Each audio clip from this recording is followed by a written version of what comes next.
ఊగుతున్న ఉయ్యాలలో పాప ఏడుస్తున్నాడు. భారీ వర్షం తాటి కమ్మల గుడిసెను కొట్టుకుంటూ ఉంది. ఆకాశం వైపు చూస్తూ ఆ గుడిసె గొంతు చించుకొని అరుస్తోంది. నేను తడిసినా పర్వాలేదు, బాబును కాపాడుకోండి, చుట్టూ ఎవరూ లేరు. గాలి అరుపులు, వాన రోదనలు మాత్రమే. మైకులో ఒక శబ్దం వినిపిస్తోంది.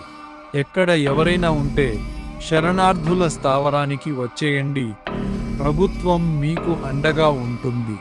చెరువు కట్ట తెగిపోయింది, కానీ ఆ గుడిసెలో పాలు కోసం పరితపిస్తూ పాప ఏడుస్తున్నాడు. ఆదుకునే నాథుడు లేడు. గోడలకు పగుళ్ళు, శివుడి పటం కింద పడింది. అద్దాలు ముక్కలయ్యాయి. ఉయ్యాల ఒక్కసారి కిందకి ఒరిగింది. తాటి కమ్మలు ఎగిరిపోయాయి. అమావాస్య చీకటి. పాప కింద పడిపోయాడు. కాలి మీద ఇటుక పడింది. రక్తం వానవు కలిసిపోతుంది. నీళ్లు గుడిసెను చుట్టేశాయి. ముక్కు వరకు నీళ్లు చేరాయి. ఒక్కసారిగా పాప ఏడుపు ఆగిపోయింది. ఆ సమయంలో, ఏంటి అమ్మ, ఎక్కడ పోతున్నావు?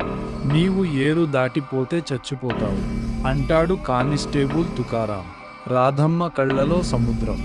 ఆ కొట్టుకుపోతున్న ఊరిలో మా బాబు ఉన్నాడు, మా బాబును కాపాడండి, మీ బాబు నడవలేడు, పొద్దుంచి ఏమి చేస్తున్నావు అని కోపంగా తుకారాం. రాధమ్మ వణుకుతూ, వారం క్రితమే మా అయిన అప్పుల బాధతో ఆత్మహత్య చేసుకున్నాడు. పొద్దున పనికి వెళ్ళాను, చెట్లు పడిపోయి బస్సు ఆగిపోయింది. 10 కిలోమీటర్లు నడుచుకుంటూ వచ్చాను. దయచేసి మా బాబును కాపాడండి అంటూ దండం పెడుతుంది. ఆకాశం బద్దలైనట్టు ఉరుంది. నీళ్లు వేగంగా పెరుగుతున్నాయి. తుకారాం ఒక్క క్షణం ఆలోచించాడు. తన పిల్లల్ని గుర్తు చేసుకున్నాడు. నువ్వు ఇక్కడే ఉండు అని చెప్పి రెయిన్కోట్ విసిరేసి ప్రవాహంలోకి దూకాడు. ప్రవాహం అతన్ని కొట్టేసేలా ఉంది. చెట్లు, మట్టి, గడ్డి అన్నీ కొట్టుకుపోతున్నాయి.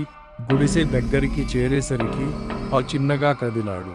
తుకారాం పాపను ఎత్తుకున్నాడు. అప్పటికే గుడిసె కూలిపోయింది. ఎలా అయితేలా ఒడ్డుకు చేరాడు. పాప ఏడుపు మళ్లీ వినిపించింది. రాధమ్మ పాదాల దగ్గర కూర్చుంది. దేవుడివి నువ్వు, తుకారాం మెల్లగా అన్నాడు. దేవుడు కాదు, మనిషిని. దూరంలో సైరన్ శబ్దం వినిపించింది. సహాయక బృందం చేరుకుంది. ఉబ్బుతున్న ఉయ్యాలలో పాప ఏడుస్తున్నాడు.